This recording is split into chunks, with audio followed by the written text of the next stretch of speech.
Good morning, Captain Taylor. My name is Dr. Vance. This is my partner, Dr. Green. We'll be in charge of overseeing your journey to and from the future. Our team has revised and confirmed the security of every aspect of this experiment with time travel.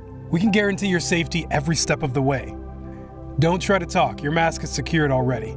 Give me a thumbs up if you understand. Great. Now remember your mission. The goal is to take a look at the future, see how bad it is, and figure out what we can do to prevent the imminent socioeconomic collapse of our society. There's a war around the corner, Captain. We can stop it before it happens. You make the first trip, just 1 hour. If everything goes according to plan, you may take your soldiers for a longer mission next time. Understood? Excellent. Anything you'd like to add? Just my admiration for you, Captain. This first time travel mission can change the fate of our entire planet. You will be a hero, Captain. But, should anything happen to go wrong, please do not hesitate to use the emergency mechanism to return yourself here. Very well. Shall we begin? Dr. Vance speaking. I want everyone in position. Now, I want all my scientists in the lab. Nobody on the platform.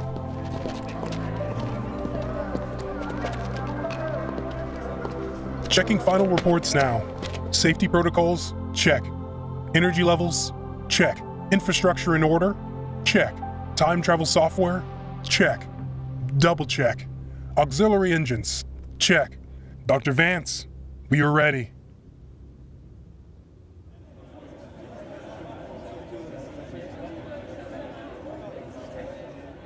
God be with you, Captain. Initiate time travel mission. Final test. Captain Taylor, 30 years forward. Now.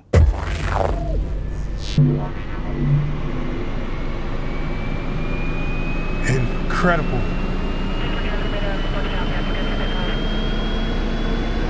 Hold the energy levels steady. Copy.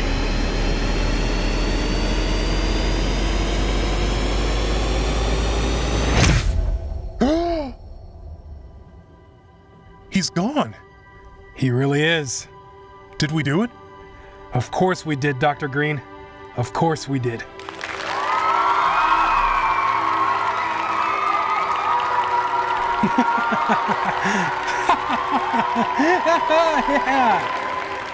Okay, everyone calm down.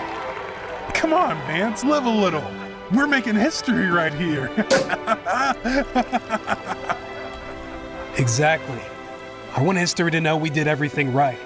I need everyone back on their stations. You have nothing to be worried about. We basically invented time travel. We know what we're doing. We have everything under control. You hesitated, Green. What's going on? What did you see? It's nothing. I mean, we expected some anomalies, right? Listen here, turn that. Oh, that's not right. No, that's... No. Not like this. No. What? What is this, Vance? This isn't ours. What? The energy signal is coming from the future. It's the captain. He's sending a signal. Oh my God. It's too soon. He was supposed to last an hour. Must be hell of a time travel emergency. Green, it's not a message at all. Look at this. The receptors are going crazy. Is he... Vance? Is the captain... Is he coming back? He used the emergency mechanism. He's already here. He's here! Attention! Everyone back to their places. Initiate all emergency protocols. For God's sake, keep the energy under control, or it will blow us all out. Vance, this is too much. The portal hasn't even cooled off. It can't stand to receive a whole person coming through. I don't care. We'll make it. We have to make it. We didn't make it this far for everything to collapse now, Green. Fuck. Too bad? Yes, but I think we can make it. Give us a little more energy, Vance, and we'll bring that soldier home. You got it. Turning on auxiliary engines. Now. God! Did we make it? Is he... Well, he's here. I can see him, but... The computer is picking up a heartbeat. Yes, he's alive. We should go see him. Just us, Green. Keep everyone locked in the lab while we figure out what went wrong.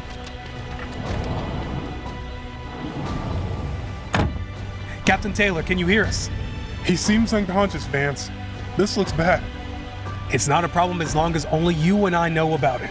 Come on, let's get closer. Don't look at me like that. Are you scared? Please, Green. What happened to we invented time travel? We have nothing to worry about. This could have been just a glitch. Maybe he's just passed out and accidentally activated the, Ah! What the?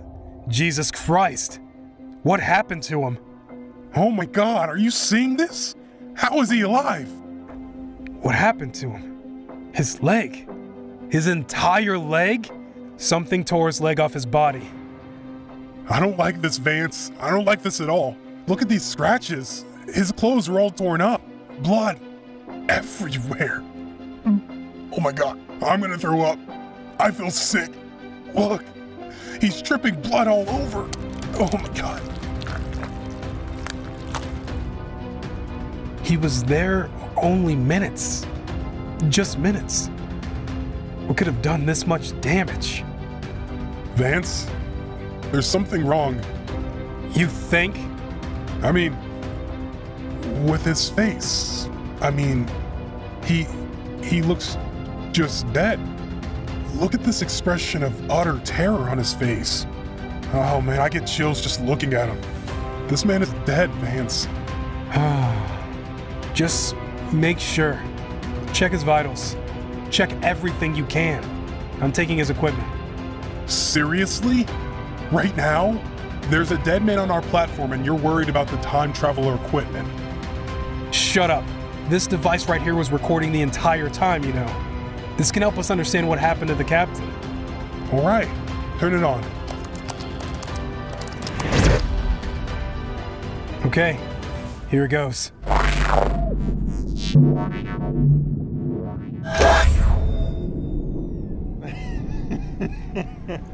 That's Captain Taylor. He made it. He was in the future. Shh, listen. He wasn't alone.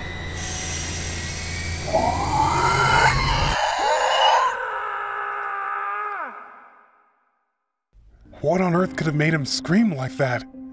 Well, it ripped his leg clean off. Take a look.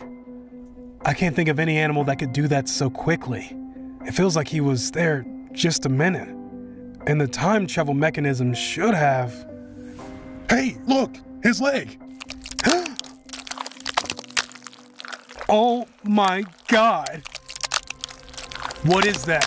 What is that?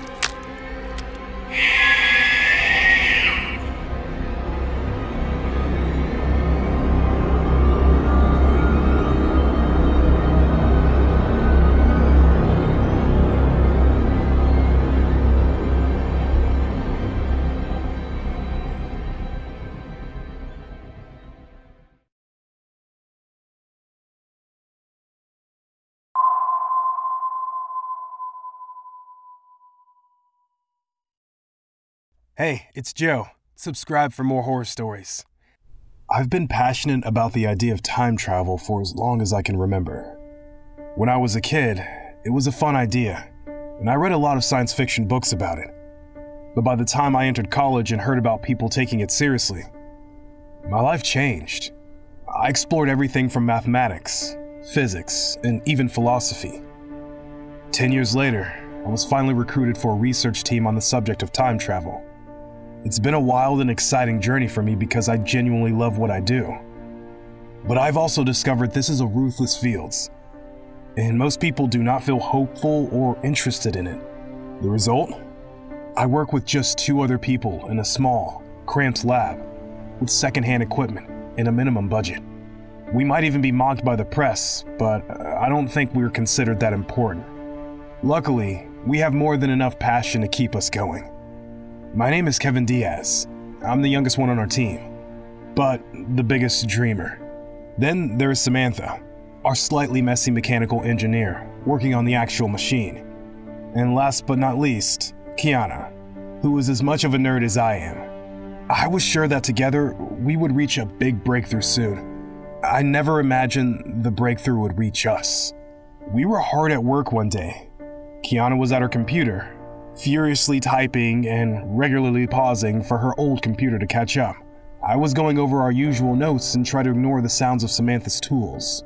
When we heard Kiana speak up, Sam and I stopped what we were doing, because every time she addressed us, it was for something significant that would matter to all of us. But we didn't expect how unsettling her words would be. She spoke slowly and almost coolly at first, but by the time she was finished, it was obvious some fear had snuck into her tone, which was the scariest thing I could have imagined coming from my dear friend. She said, "Kevin, check the energy levels immediately. Then I want us all to take refuge.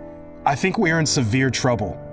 With trembling fingers, because I had never heard her so worried, I stared at our screens with absolute disbelief in my eyes. Is this an explosion? Here, I asked her. She returned my incredulous look and answered, "Yes. Well, I think it's going to happen soon." "Get over here!" Samantha yelled at us.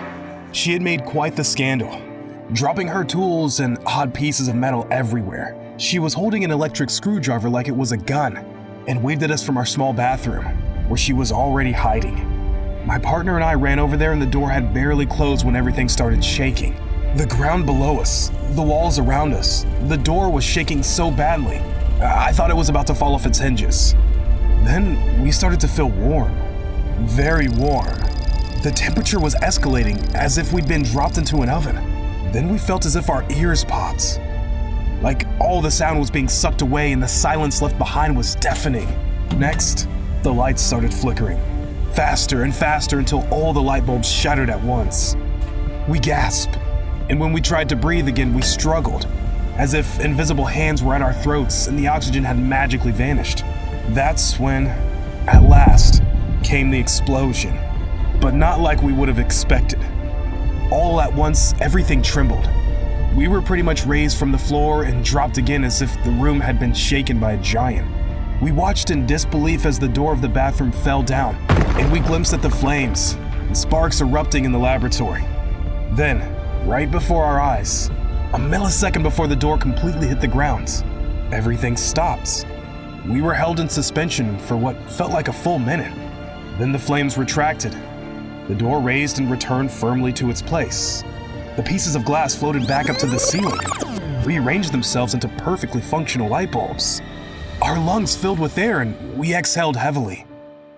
The regular sounds of the day came back on. The beating of our hearts, the leak in the sink, the quiet buzz of our computers, and footsteps coming from the other room. The three of us were deadly quiet, scared out of our minds. But the footsteps got closer and closer. Finally, the door of the bathroom opened up slowly. We were gathered in fear in the corner of the bathroom when we first saw him. He was tall, and his body looked strong, though not overly muscular. At first, I thought he was wearing a deeply strange suit, but I was wrong. He wore a simple pair of pants and a t-shirt, but both of his arms were completely robotic parts, including visible cables, a couple of blinking lights, and an actual screen on the inside of his right forearm. Then, there was his face. He looked almost normal, had a short haircut like a soldier, and he had clear and attentive blue eyes. His mouth and nose were covered by what I thought was a mask, but I soon realized it was just a part of his face. When he spoke, his jaw didn't move. The sounds just came out of the speaker at the center of his mouth. "Hello," he said in a surprisingly normal and casual voice. "You can call me Eric. I know you're probably frightened, but I trust that you will be quick to catch up because out of the entire world, you're the only ones that really believe in time travel." "You came from the future?" I asked him breathlessly as I got up from the floor and with trembling legs. My excitement couldn't be contained. Yes. 100 years in the future, to be exact, he replied. Although he couldn't smile, his blue eyes looked pleased. But then he frowns, and we could see clearly he looked more than a little upset. But I'm afraid I bring bad news. Behind me, Sam was helping Kiana get up. Couldn't you just come to say hi? Sam asked him. What kind of bad news? Kiana added. Eric's entire body visibly tensed. When he spoke, I felt chills run down my body. He said, I have witnessed horrors beyond your imagination. After a tense pause, Sam dared to break the silence and asked what the three of us were thinking. How can we help you? Our friend from the future relaxed slightly and proceeded with his explanation.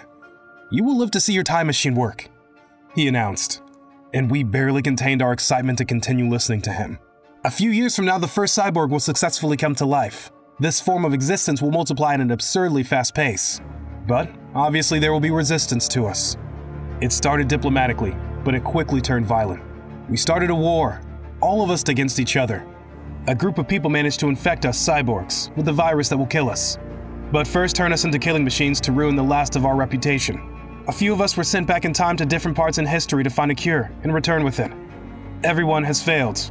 I'm the last one. If you can't cure me, and I can't help you build your machine on time, all of humanity will be lost in my timeline. Please, help us all. It was like every time this cyborg opened his mouth, we had to have a full minute to process this information. But he was right. We were probably the only 3 people on the planet who could process the information, understand it, and do something about it. But first, there was something very important we needed to know. Are you infected? Kiana asked him. Her voice was trembling. He had just said the virus turned cyborgs into killing machines. I still didn't know how exactly Eric's body works, but he reacted as any human person would. I saw him gulp nervously, take a deep breath, and ball his hands into fist. Yes, he admitted at last. You should probably keep any weapons away from me. The 3 of us took sharp intakes of breath. It was Samantha who took the first step forward, still holding onto her screwdriver. Well, she said, let's get you fixed up, Eric. We have to save humanity. Immediately we got to work. We realized how difficult it would be. Eric knew just enough about time travel machines to guide us into what we needed to do. But it would be useless if we couldn't save him. But very quickly, he turned into a real nightmare. It was obvious there was something deep inside him bothering him. He tried to fight it, but he was in so much pain. And he was so terrifying when the virus started taking over. We connected Eric to our computers, but he yanked his arms away. We tried to talk to him, but he grabbed me by the neck and lifted me from the ground. We tied him to a table and he screamed and cursed and shook furiously. We feared for our lives like never before. The virus was monstrous. His blue eyes were burning red. The skin of his face turned sickly gray. The lights on his arm blinked a desperate red, and the screen on his arm displayed more and more desperate warnings, along with messages. Sometimes it was from his own brain trying to communicate with us, but the virus intervened with ominous messages in the middle. The screen said, "Please, help me. I'm in so much pain. Please, don't let me die.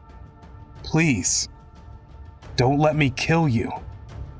It makes me want to destroy all of you, break you apart, tear out your limbs, burn you alive, make you suffer.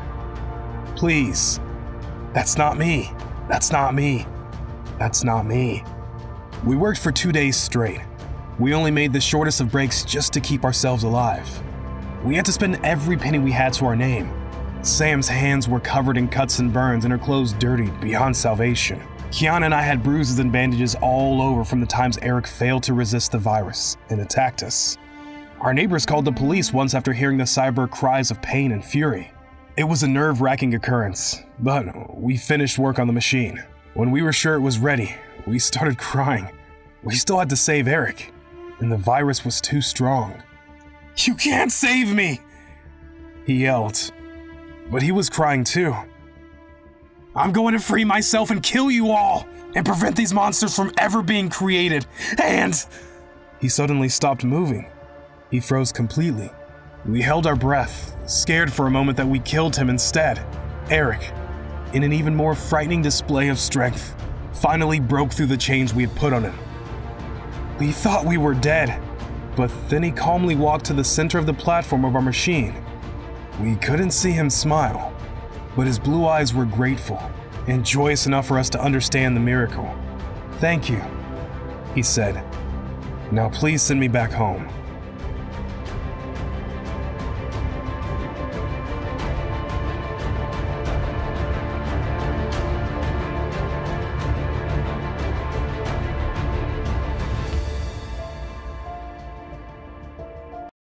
Hey, it's Teresa. Subscribe for more horror stories. This is Ella, test pilot of the Amagon. This is my 68th recording. My radio is almost dead. It has been 3 days without any familiar sightings.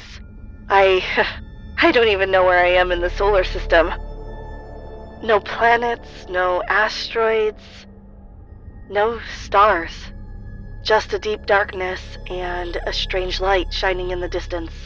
I have been flying towards the light as that is my only navigation point or source of hope. I'm not sure if I'm going to make it alive, but... What was that? It sounds like something just landed on top of my ship. I have to check it out. This is Ella, test pilot of the Amagon. This is my 69th recording. This is day 4 in this dark space of nothingness. I'm not even sure if I'm in space anymore. I don't think I can be that far away from our sun and still breathing. But if I'm not in space, then where am I? Something else is out here with me, but it's just too dark to see. I know something is here. I hear strange sounds sometimes outside of the ship.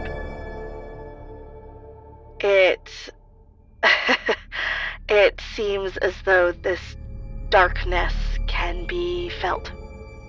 Even my light is swallowed up by this dense darkness. I'm scared, and I fear that I might never see the light again. I hope someone finds this in the future, but for now, I'm going to keep my hopes alive and continue towards the light. I knew my recordings were probably never going to be found, but that was the only form of recreation I had. I never planned for the project to malfunction.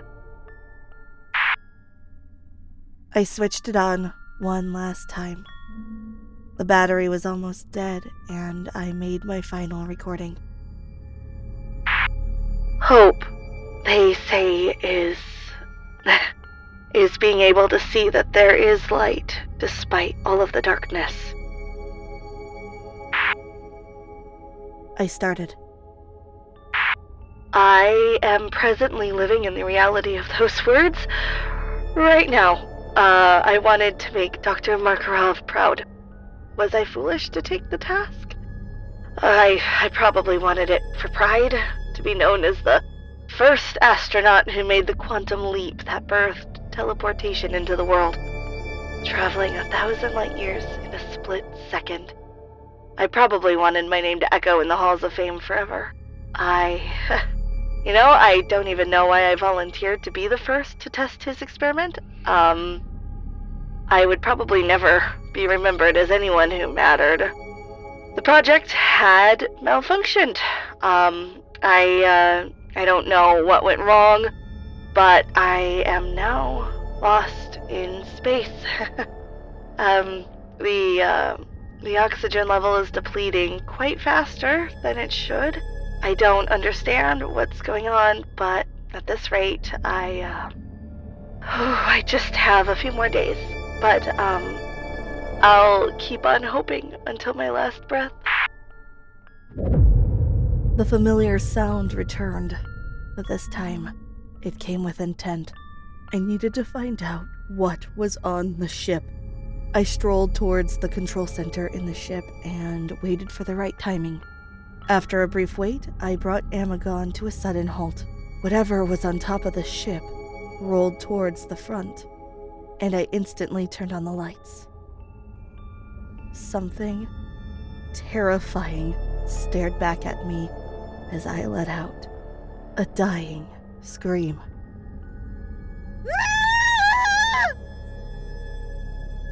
"We need to get her out!" Makarov's voice exploded throughout the conference room. "With all due respect, sir, we don't even know where she is. We don't have any coordinates. We don't even know if she is still alive. We have zero knowledge of the damage, and I don't think anyone will want to risk a second entry." One of the scientists argued, and the others nodded in acknowledgement. "I'll go," a voice echoed from the far end of the conference room. Everyone shifted their gaze towards the sound of the voice. It was Michael. "I'll make the jump and get Ella back," he said. "This is no time for bravery, boy. Don't be a fool," a voice echoed from the conference room. "The new ship modification is 2 times faster than Ella's. I have made my choice," Michael argued.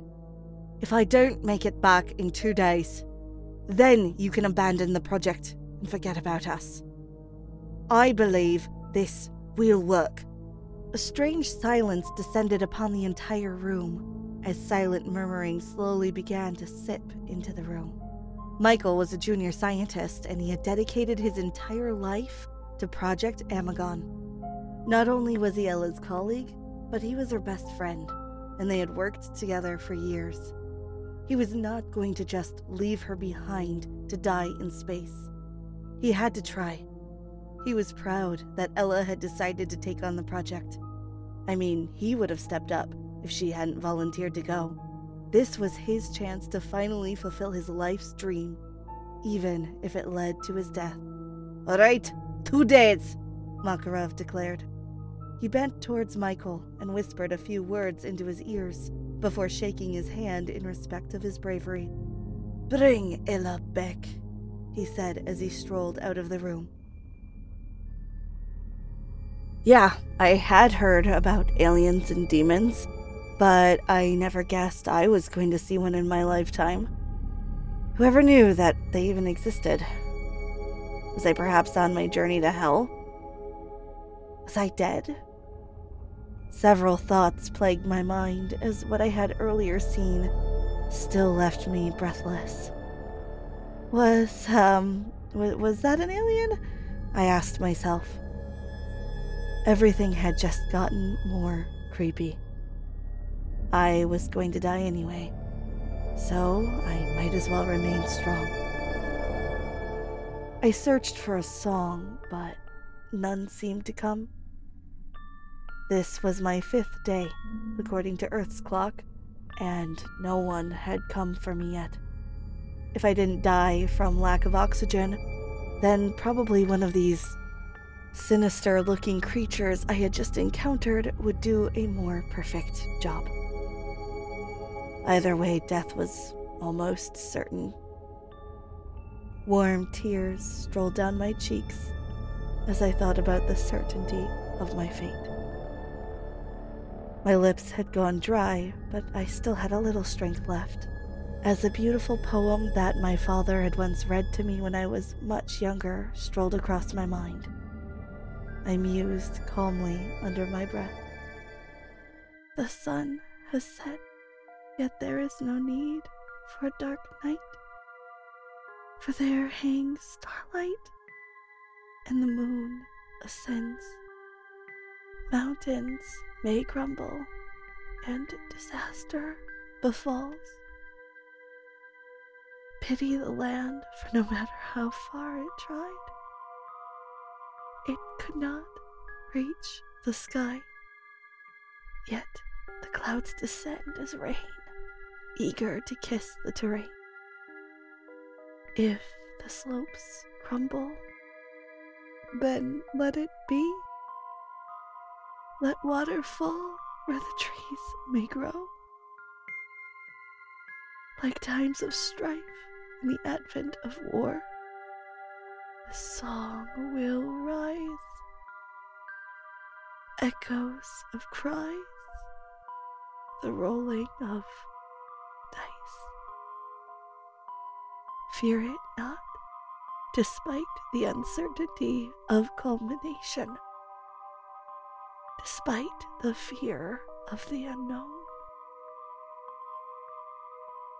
Nothing will go wrong. Not with a heart standing strong.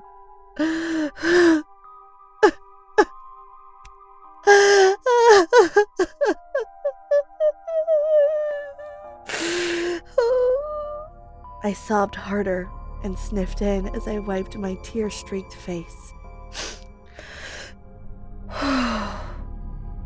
I heaved a huge sigh and finally submitted my will to fate. The creature had returned, but this time with more friends. They were much more aggressive this time, slamming against the spaceship window and cracking it slowly. The window was surely going to give way at any moment.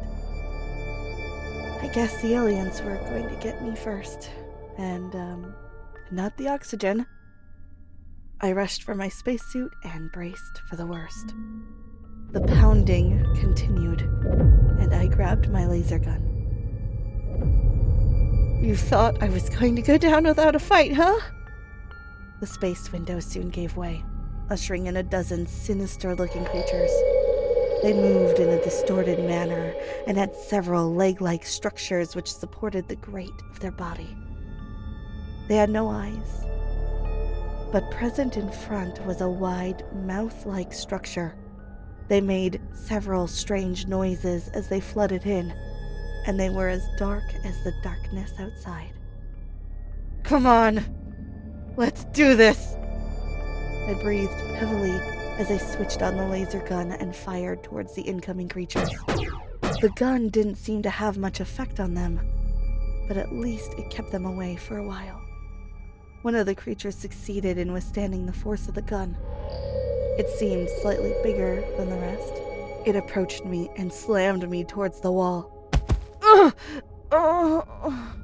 I groaned in pain, rising quickly to my feet, moved into another chamber in the spaceship, and shut the door tight. I swallowed hard. I knew I would not be able to keep it up forever. Soft hands scaled across my shoulders, and I immediately let out a loud scream and fell to the ground. I stared closely at what had earlier touched me. Oh, my jacket. I let out an angry grunt, grabbing the jacket and tossing it towards the ground. Another warning. My oxygen level was at its lowest and was almost gone. I had been doing a lot of running and had burned up a lot of oxygen in the process. Not like it mattered. So, okay, this is how my story ends. I would rather die from lack of oxygen than let those things have me. It seemed as though my entire ship was now overrun by these aliens. I moved slowly towards the emergency exit, climbed up onto the top of the spaceship, and reached for my helmet as the aliens stormed towards me. I took in one last breath.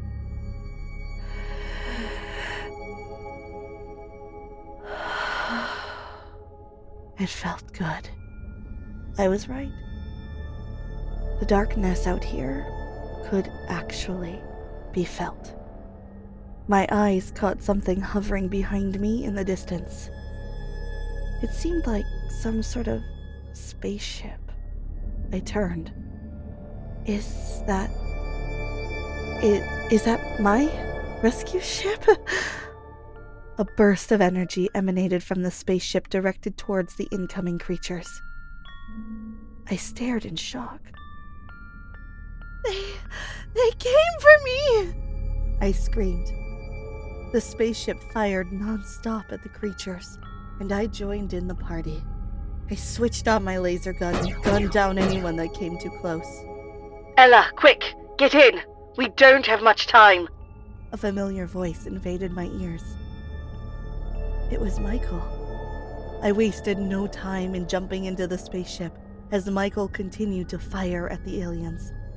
I jumped aboard the spaceship and gave him a warm kiss on the cheek. He stopped shooting for a moment, turned to me and smiled. "I'm glad you're safe."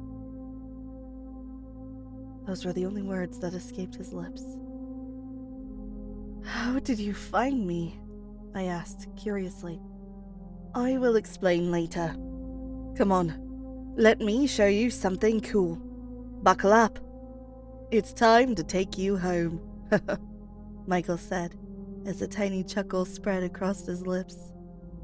He punched a few buttons, switched to supersonic speed.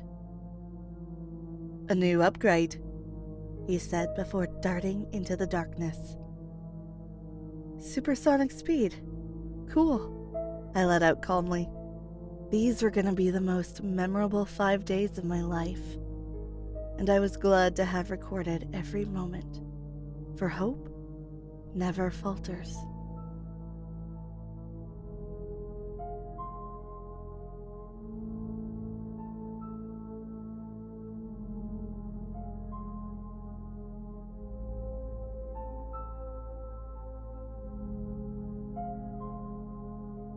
Hi, welcome to the Dark Cosmos. I'm Kira and I'll be narrating today's story. Hope you enjoy! Inside of the headquarters building was exactly what anyone would have expected. Sleek, expensive, nearly indestructible. Sophisticated but functional. Escalators ready to take you anywhere. Artificial intelligence assistants to help you with anything. The staff was just as impressive. Agents wearing dark suits and scientists wearing lab coats. Plus, we were one of the first fields in history to hire cyborgs to work full-time for us. First in history. That was a funny statement, though. We knew better than anyone else how relative time really is. I would say time is meaningless, but that might be an exaggerated statement. Time isn't linear, isn't reliable, and isn't exempt from manipulation. But it isn't meaningless. If it were, I wouldn't have a job. These were the headquarters of a time-traveling agency, and this building exists somewhere in America around 20,000 years before Christ. Christ, an arbitrary way to keep track of time that most of my colleagues protested against. The reason for time of our location, supposedly, was one of the founders deciding that the only way not to be overwhelmed with the problems of humanity was to live long before society became a thing. In our headquarters, our staff worked non-stop on development and maintenance of time-traveling machines, as our agents travel across time and space as spies. We avoided tinkering directly with the flow of time, unless it was part of our most important missions. Mostly, we delivered valuable information for a price. Some of us lived simple lives, in any time and place we wished for, and we were called to work on specific jobs here and there. Some of us resided at the headquarters, making a family, friends, and entertainment out of our jobs. And then, there were agents like me. It's not that we were too busy working to have a life, it's just that every job felt like a different life. I've been 1,000 different people, and I expected to be 1,000 more before retirement. At least, that was my goal. Until I started to notice there was something wrong going on around me. Everything started somewhere on the 21st century after Christ, during one of my least favorite types of missions. Men that were too rich for their own good. Rich enough to hire time-traveling spies to find out if their wives cheated on them. Like they had cheated on their wives first. But why was this stupid job turning out more difficult than necessary? Everywhere I went, something went wrong. Every time I cornered the woman, she escaped. As if someone was helping her. As if someone was sabotaging me. I tried to quiet my paranoid mind, and after succeeding, I moved on to my next job. Some world war or another. This time, I had to make sure a certain soldier survived. Again, it proved to be unusually difficult for an experienced agent like me. But this time it was much worse. It started during the nights. The first night I was in that year, I was startled awake. Not by a sound, not by a touch, but simply the feeling of being observed. This happened again and again until I was convinced there was someone watching me. I was seeing eyes hiding in the darkness. I started hearing a voice calling my name. I couldn't sleep in the dark, or by myself. The loss of sleep affected my performance negatively, but it wasn't just that. The signs were all around me, making me get goosebumps every time I noticed something out of place. One soldier more than I counted at first. Not enough corpses to match the number of enemies I watched fell down. Damaged guns and misplaced explosives. And the entire time, I couldn't shake that feeling. Someone watching me. Something whispering my name. A shadow trying to kill me. By the time I took the next mission, I had my guard up. I had to sneak in all sorts of pills back to medieval times and pray the princess I had befriended wouldn't catch me with them and accuse me of witchcraft. I needed something to soothe my nerves, something to help me sleep, and a lot of things to keep my body healthy, strong, and alert. I had a feeling I knew exactly what was going on. After all, I had been working in time traveling for a little over 15 years. It was about time the side effects started showing. Everything revolved around paranoia. The different times and ages getting mixed up in your brain. The thousands of names and faces coming back to haunt your subconscious. Trusting nobody. Not even yourself. Yourself. That was a thought I had running in my mind when I was returning to the headquarters after that mission. Trust nobody. Not even myself. Especially if I was standing right in front of me aiming a bow and arrow to my head. The thing about time traveling is that when you press the button to take you back to headquarters, the experience is extremely disorienting. Inexperienced agents are advised to keep their eyes closed at all times, but I had gotten over it. It was an aggressively dizzy feeling. Reality blurred in front of my eyes. The past, the present, and the future collapsed around you. There was no time, and no solid ground under your feet. Your body reacts accordingly, as if trying to save you from death. Your heartbeat picks up, your lungs strain themselves, all your muscles tense and ache. And then it's supposed to be over.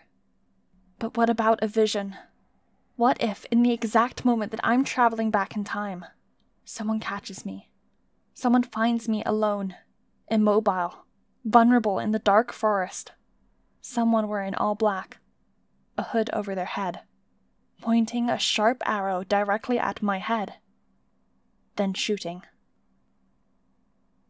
When I appeared in one of the laboratories of the headquarters, I immediately fell to the ground, breathless. I passed my hand over my face, expecting blood but finding nothing, except for an arrowhead, lying on the ground in front of me.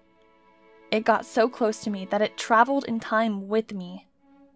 The realization that I almost died hit me like a ton of bricks.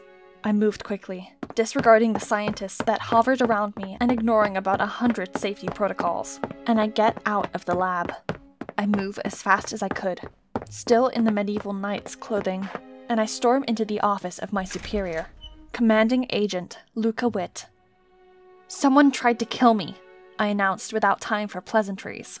What if I tried to kill me? I'm aware that it might be my paranoia talking, I might be going crazy, but what if I'm right? What if there is a version of me from a timeline in the future or the past that wants me dead? It could be something terrible if they're a rogue agent, but maybe it's worse. Maybe I'll become a threat someday and they'll have to eliminate me as soon as possible. Luca is professional enough to go along with me, without asking stupid questions. Agent De La Cruz, you failed to notify me you were experiencing paranoia. He tells me with a serious look on his face. You know that's a symptom of developing an incompatibility with time travel. Yes, I know. But what if this paranoia is also the thing to keep me alive? As soon as I ask the question, a chill runs through my body when I remember the other possibility. What if trying to fight this is counterproductive to the greater good? Should I just surrender myself? What? Luca scoffed, looking deeply concerned about me. Dela Cruz, stop talking like that. If you need to take a break, stay here, at the headquarters. But don't lose yourself. You haven't made it this far to lose the fight. You're a strong woman, a real leader, Dela Cruz. I didn't train you just for fun. I see a lot of myself in you, and I want you to succeed and get over this. But before he could continue, I interrupted him. Don't you get it? I exclaimed, slamming my hand on his messy desk full of papers between us. I can feel it, even now! Those evil, knowing eyes watching all my movements, breathing down my neck. This thing, this presence, doesn't just want me to fail, it wants me dead. It's only reasonable that it's me, isn't it? Tell me, Luca. Is it standing behind me right now? Can you see it? Can you see me? My voice is shaking. My entire body was trembling really, and there was a drop of sweat going down my forehead. I had never been this tense or scared in my entire life. But Luca, he only looked sad. Flora. He whispered my name and shook his head. Have you considered maybe it's time to retire? You don't need to conquer this company, you know? You need to stay alive. I took a couple of deep breaths until my breathing normalized a little. Then I extended my hand to him. One more mission, I asked him. Please? He hesitated, obviously, but after a moment he shook hands with me, and I held his hand tightly. All things considered, I was surprised Luca Witt granted me my request. Going through a mission in the delicate mental state I was in could be catastrophic. But he trusted me, I guess, which probably wasn't a smart move on his part. Trust nobody, I repeated in my head. Not even myself. My mission was to go to the early 30th century after Christ, to find out the real identity of some people. That wasn't exactly my plan, though. If I lived long enough, I would do it, sure.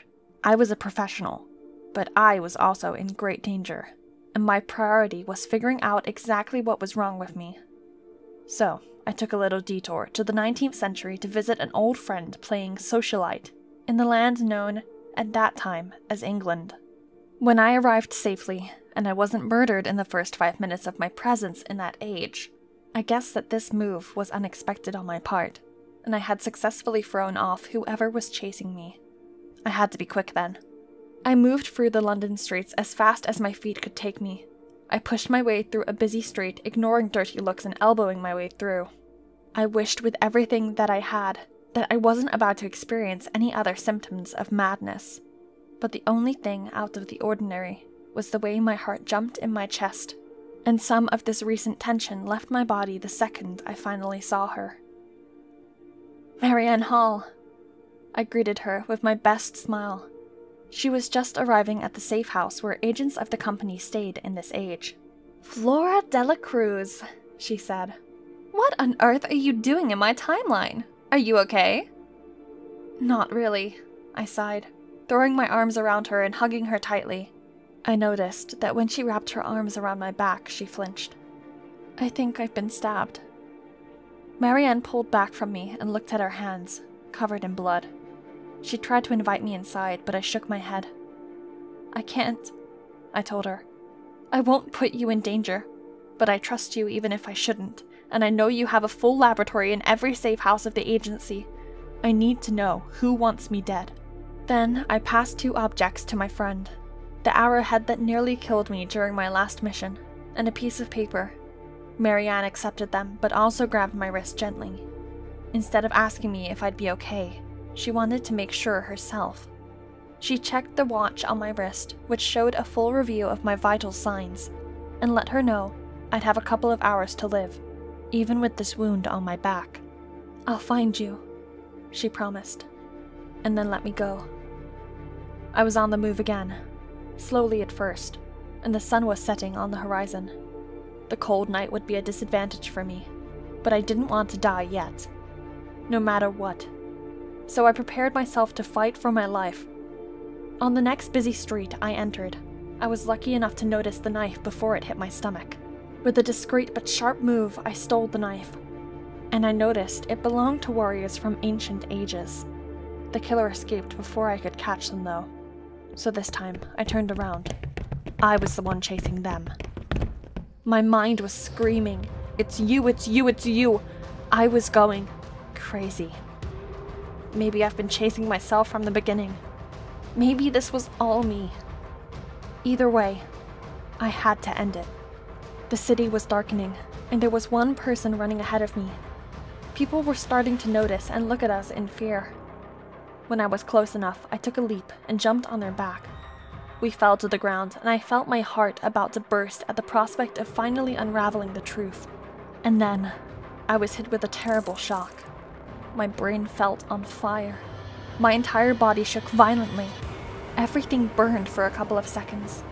When recovered, I saw people running away from me in horror. I was just attacked with a specialized taser, something obviously brought from far in the future. I stood back up, in trembling legs, and started to move. Then, I said goodbye to professionalism and rules and everything in between. I would cause great shock among 19th century folk, but this was my life, and I wanted it back. I pulled a modern gun out of the pocket in my jacket, and I shot it once, and then again. People ran away from me screaming, and the attacker fell to the ground. I walked calmly towards the body, and when I got there, I heard Marianne calling my name from the distance. I looked back in time to see my friend waving the piece of paper I gave her. "You were right!" Marianne yelled, and I smiled. I had grabbed that piece of paper from the desk of the man that trained me, taught me everything he knew, and then decided I was a threat capable of taking over his position. His fingerprints apparently matched with the arrowhead that tried to kill me. I turned back around, and when I reached the limp body on the ground, I turned it around with a kick of my boots, the lifeless face staring back up at me. It was myself. All along, it was me, from a different timeline, and I had just killed her. But then, "I'm sorry," Marianne whispered, right beside me, before shooting me in the head.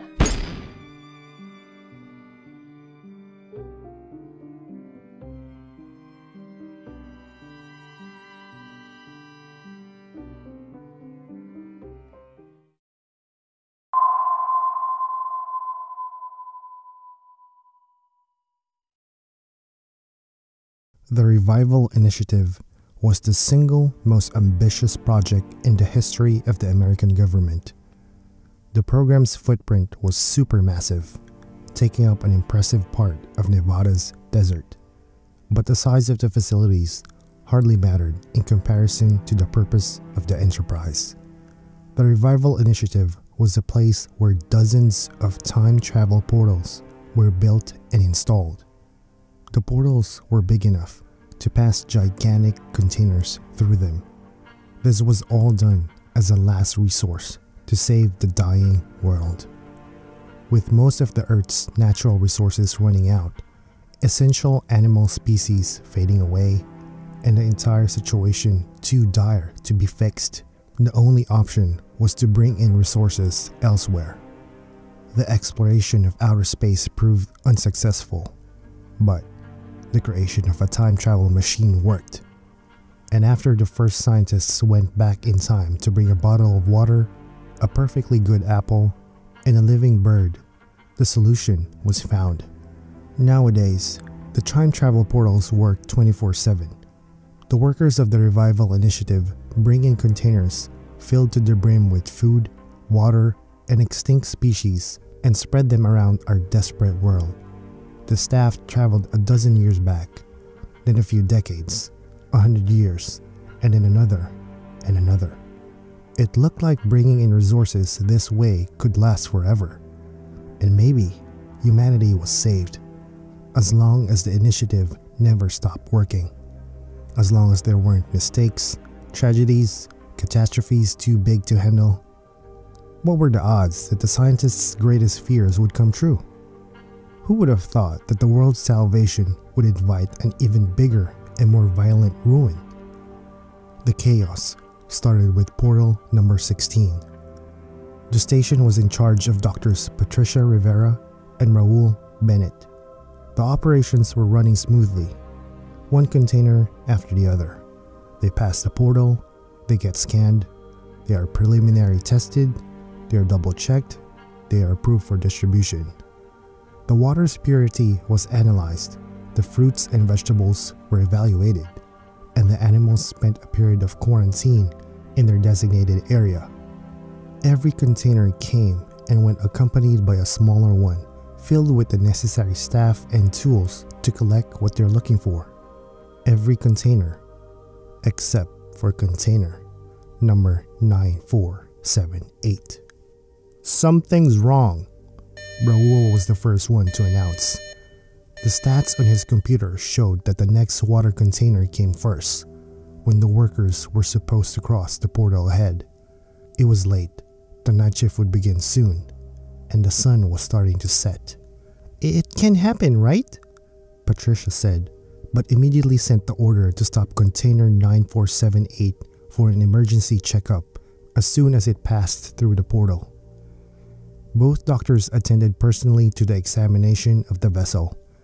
They climbed the stairs and stood tall on the platform, along with 10 members of their team, as they opened a small hatch on the lid of the container. All at once, confusion and fear sparked within the scientists. The man that opened the hatch recoiled quickly and threw up right there on top of the vessel. The others didn't get it. They only saw darkness underneath. None of the sparkling clear water it was supposed to be filled with. Then, the awfully rotten smell reached them, and all of them gagged. "Open up the container completely," Raul ordered. The workers of the portal rushed to follow the instructions, but everyone would regret the man's decision. As soon as the crane completely lifted the container's lid, the dozen people standing on the platform reacted harshly. Panic sparked. Chaos took hold.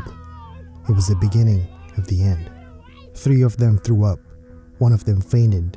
The rest screamed in horror. 1 of them yelled and stumbled backwards, desperate to get away from the disturbing scene. So desperate he missed the first step of the stairs. He yelled even louder as he started falling down and down the equivalent of 3 flights of stairs. His body reached the ground in a lifeless heap. Container 9478 hadn't yet fully revealed its contents, and it had taken its first victim of the 21st century. The water inside the vessel was darkened, and on the surface were 10 human bodies floating lifelessly, some of them dismembered into several pieces. All that blood, their organs, and upon further inspection, small and big fishes were also decomposing on the surface of the water, brought back from... "When is this shipment from?" Patricia yelled, still trying to cover her nose from the disgusting smell. "Our oldest one yet," Raul replied through a coughing fit. 3,000 years. What happened? The woman wondered, with tears glistening in her eyes.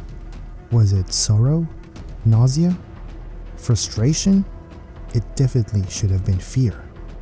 Before her partner could reply, all the poor witnesses were forced to stare again at the perturbing scene inside the container. The water wasn't still anymore. The dead bodies were starting to sway. Bubbles started to emanate from the water as the surface grew more and more agitated. Everyone heard a deep groan from the depths of the container.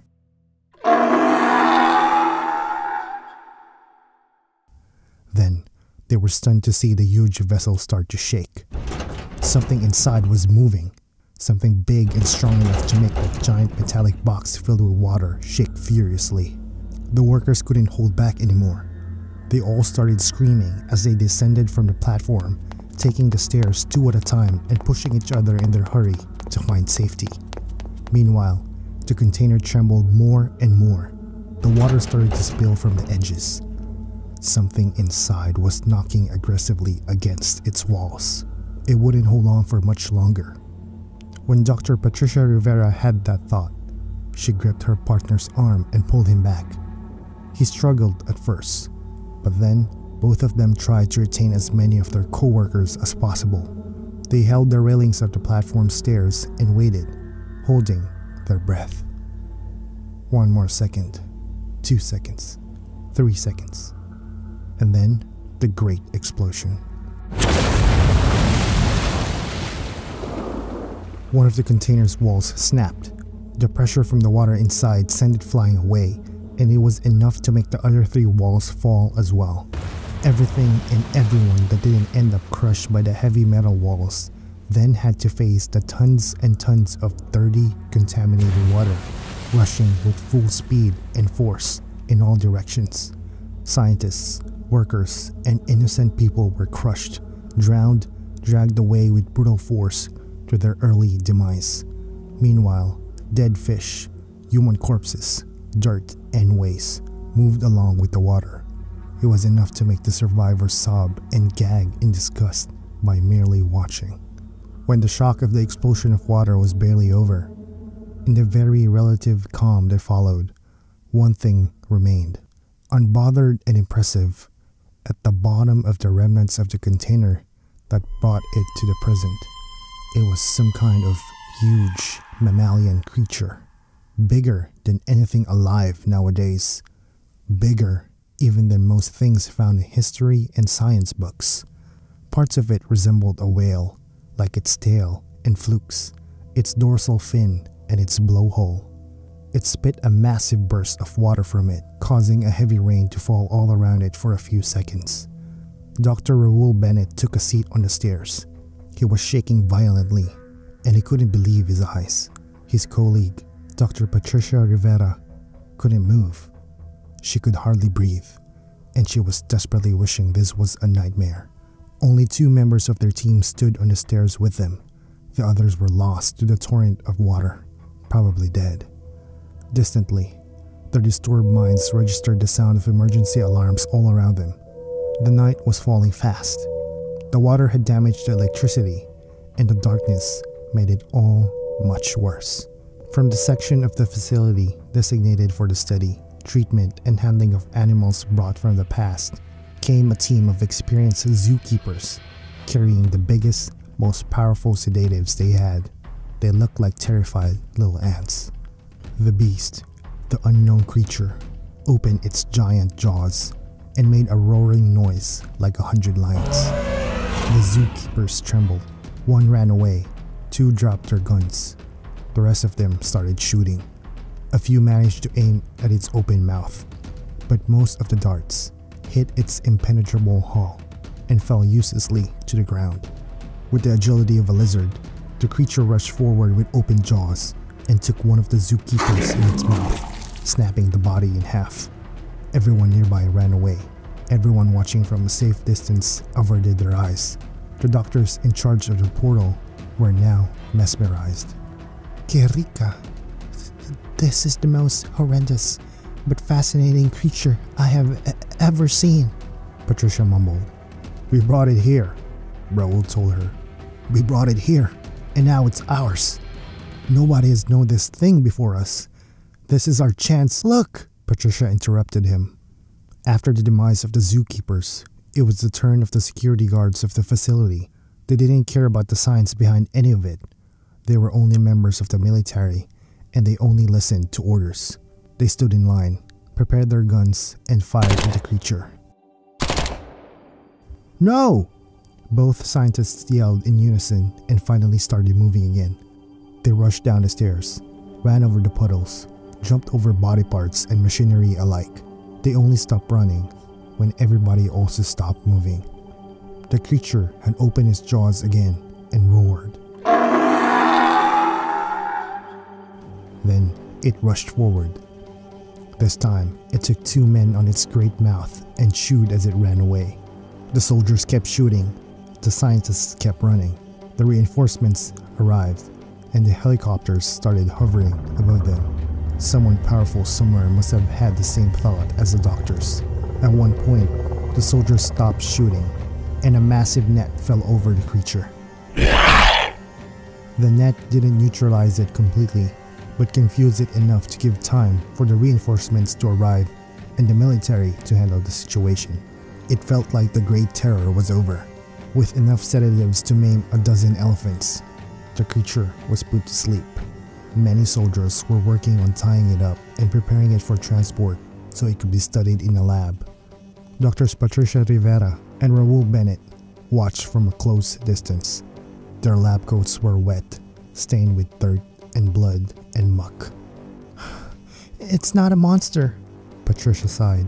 "It's a living creature, and it's up to us to study it, to understand it.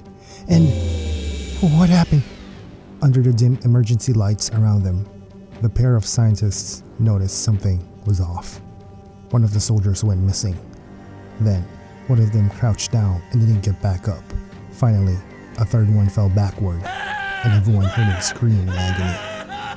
As the chaos started to spread again, the scientists stumbled backward and looked around, but everything was so dark. The blinking red lights only made it all worse. Those sparks on the ground were just a reflection on the puddles, they thought. Those couldn't be gleaming fangs and claws. They couldn't. But that's when Raul fell down and yelled in pain. Patricia looked down at him, then looked at his leg and saw a miniature creature that was biting him. It looked like the humongous creature, but a smaller version, a baby version of this monster in front of them. Patricia started yelling and running away, but she stumbled down.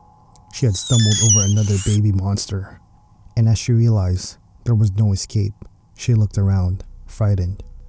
There could be a dozen more of those monsters scattered around the entire facility, carried over by the water they brought back from 3,000 years ago.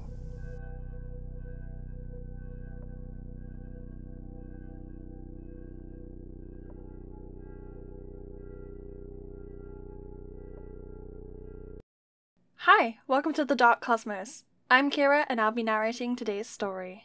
Hope you enjoy. This was never our world. This was never our planet. Man had succeeded in colonizing Mars. We had brought our technology into this new world, and we were advancing at a rapid rate. Everything was moving so fast. The last few years have witnessed a massive revolution of technology on the Earth. Teleportation and artificial intelligence technology has become a thing of the past, and I had just received news this morning that my boss, Dr. Carter, had just succeeded in building the first ever time travel device. It was linked to a spaceship that could travel to and in time. This groundbreaking discovery will completely change the course of science relating to physics, time, and cosmology. This changes everything, and our definition of the past, present, and future will need to be reviewed. Dr. Carter had always made a statement about this concept of time. Time is a constant that spins on eternity's watch, she had once said. I would, however, confess that even though I am proud of being a part of the team to birth such a historic discovery, I do, however, feel the evils that this device would attract. I am still trying to wrap my head around the concept of time travel, despite several classes from Dr. Carter herself. It was a world of knowledge and theories, which many still see as thousands of years beyond our level of advancement. But Dr. Carter had managed to break the bonds of time, both literally and figuratively. "Kathy, briefing in 5! A familiar voice echoed behind me. I nodded in understanding, cleared my table, and stormed out of my bunker. I had awoken not long ago, and I had been waiting for Dr. Carter's lecture and plans. Everyone was rooting to hear what Dr. Carter had in mind for her new toy. As I stormed out of my room, I could see a few men sprinting towards the main lab at a distance. People rarely ran over here. There was usually no reason to.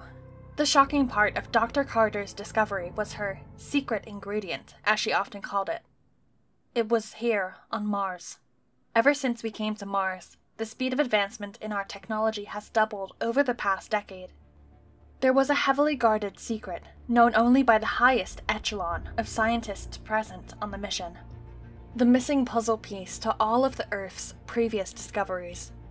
A few years ago, we could only dream about teleportation. It seemed like an impossible feat, but we had proven that nothing is impossible in the world of science. Just as a crusader in the medieval age would have seen the rise of the internet and mobile phones as impossible, That's how we viewed the possibility of the invention of teleportation.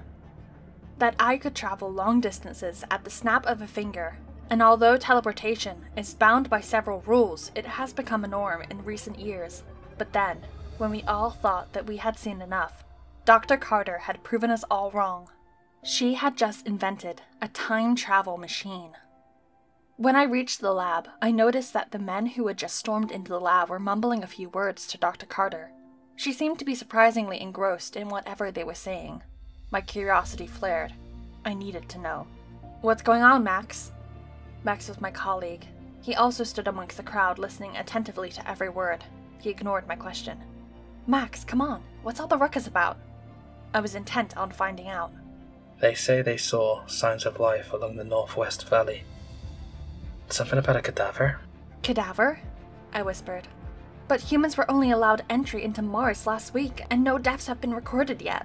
That's the weird part, Kathy. Maxwell replied. They say it ain't human. Nah, quit messing around. That's not possible. I struggled to believe the existence of such a disturbing fact. If this was true, this discovery could give rise to an entirely different era of research and theories. New questions and concepts of everything. This was huge, and with the invention of teleportation and time travel... Oh my god. Time travel! The realization suddenly hit me as I thought about the vast possibilities of time travel. I could bet that Dr. Carter would want to know who the first inhabitants of Mars were, and what happened to the planet. I was still lost in thought when the top echelon of scientists, led by Dr. Carter, sped out of the facility. I didn't need to be told where they were headed. I joined the train. There was very little staff employed, only the very best in each field. The knowledge of the construction of a time machine was a heavily guarded secret, only revealed to a few of us, and even the outside world was oblivious to the presence of such an advanced device. As we glided inside our mini space pods towards the site of the discovery, I could not help but imagine a truth of such relevance in the fabric of time and reality, and I was also a part of the discovery of these huge markers in the timelines of history. We soon arrived at the site, and after several investigations, we discovered that they were right. Something else had walked in this planet, centuries before us, and it was definitely not human. Dr. Carter was silent throughout the investigation. No one knew what was going through her head, but we all had a clue. Regardless, we soon got to find out. I couldn't sleep. The night had collided with my growing curiosity, and I had lost the contest. I was crushed under the cruel whips of mixed emotions. Fear and excitement ravaged through my entire being, as thoughts of whatever adventure awaited me in the next few hours stole my sleep. I was scared of a possible malfunction of the unknown expectations that awaited us, but I could not help the excitement of traveling back into the past and exploring the unknown history of Mars. Why me? I wondered. There were so many other scientists who could have embarked on this mission, but she decided to choose me. I wasn't even sure she remembered my name, so it had come as a surprise when she called me to join her team, who were going to be the first set of scientists to test the time travel machine.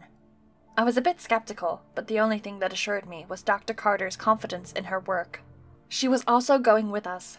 She wanted to find out what happened to Mars, so we were journeying into the past of a strange planet to discover what secrets lay. The hour soon came with a strange anxiety. I could hear my heart pound loudly as we stepped aboard the time spaceship. Kronos.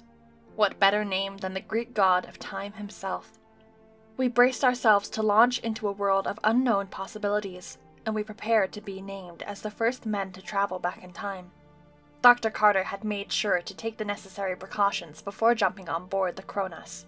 I didn't bother too much about the long theories and mechanics of time travel.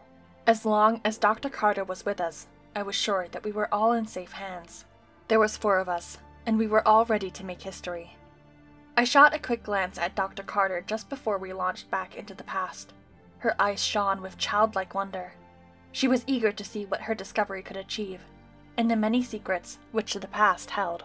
She was the only one amongst us all who didn't have any tint of fear. We strapped on our spacesuits and prepared for the journey into the unknown. Dr. Carter had used the alien remains as a time compass. Who is ready to make history? Dr. Carter said calmly. We all smiled eagerly. Those were the last words that were said in the present. In a flash, Kronos took off. As we traveled across thousands of specters of light, everything seemed to blur around us.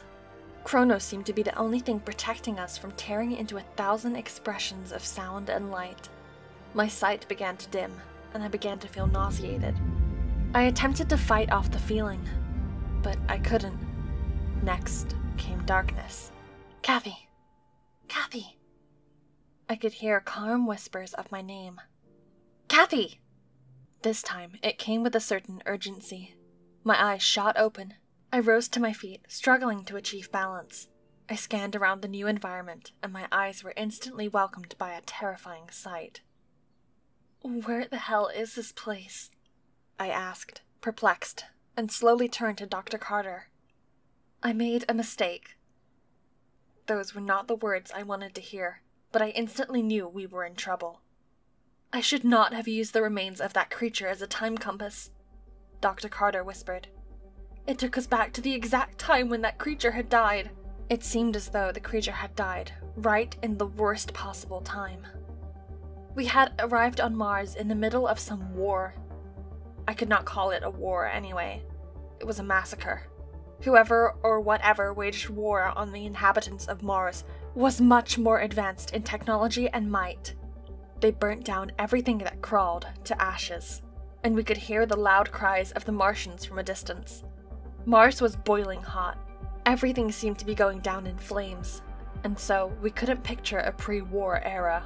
Whatever battle was being fought had been going on for a very long time. The very core of Mars was destroyed, like it had been poisoned with some sort of substance. We had no idea who the invaders were, and we were certainly not willing to stick around to find out either. They looked terrifying enough from a distance, and that was enough warning for us. We need to get out of here now, I let out in terror. I shot a quick glance at our ship. The engineer seemed to be fixing something. We crashed into a small debris. It's not major damage and he should be done soon. The strange calmness in Dr. Carter's voice was beginning to make me feel more uneasy. She seemed to be more engrossed in the heated clash and chaos in the distance than she was about us returning to the present in one piece, and perhaps correcting her error. I don't think we have a soon, I let out in frustration. I had just finished speaking when a loud bang erupted very close to our location. I swallowed hard as I did a double take at the engineer, who was still fixing the ship. Our gazes met, and for all our sakes, we hoped that it was just an explosion. Fate frowned on us as a massive, otherworldly creature sprung out of the dark soil and lunged towards us. It looked neither like the inhabitants of the planet, nor the invaders. The creature had spikes all over its body, and it was covered in red dust. Dr. Carter gazed in awe at the humongous beast. There was certainly no way 4 scientists were going to bring down such a massive creature. It looked like a small dragon without legs. It's headed for the Kronos! That's our only ticket out of here! I screamed. We need a distraction! Everyone scampered away from the creature, shifting its focus away from the ship. The creature moved at an unbelievable speed, and we knew it was just a matter of time before it had one of us in its grasp. As the screams of one of ours echoed through the region, drawing a lot of attention towards our location, I knew that we had to leave immediately, or we may never make it out. The invaders also heard the cry, as a few of them now rushed towards our direction. A strange feeling suddenly strolled across my mind. These mighty invaders were never meant to be aware of our existence. But what if we had just upset the flow of time by creating a memory of beings such as humans? Perhaps they would now have a memory of us in the present. I shrugged off the dreadful thought as I shifted my gaze towards Kronos. Dr. Carter had crept into the ship, oblivious to the engineer, and she was already preparing to leave us behind. The strange creature now charged towards me as I sprinted towards our time-traveling ship. I was not far from the ship, and I jumped aboard just before Dr. Carter launched Kronos and darted back into the specter of light, despite my constant pleas. How could you leave them behind? I stared at Dr. Carter with rage. Every discovery comes with a great price. Those were Dr. Carter's last words, as we pierced through time back into the present. Repairs had not been completed before our launch, and I prayed underneath my breath that we were going to make it back in one piece, as sparks erupted at every corner of the spaceship. We made it back with a massive explosion, destroying Dr. Carter's life's work in the process. Her time machine shattered as we emerged in our present. Even though Dr. Carter knew her mistake, the time travel device was destroyed, and I would definitely not be looking forward to another time travel experience. I needed some rest after that chaotic event. We had lost 2 good scientists on this mission, and it would be a long time before Dr. Carter would be allowed to experiment with further projects. Or probably not. I remember the last words she said to me as we returned to the present. I knew that it wouldn't be long before she began messing around with time travel again.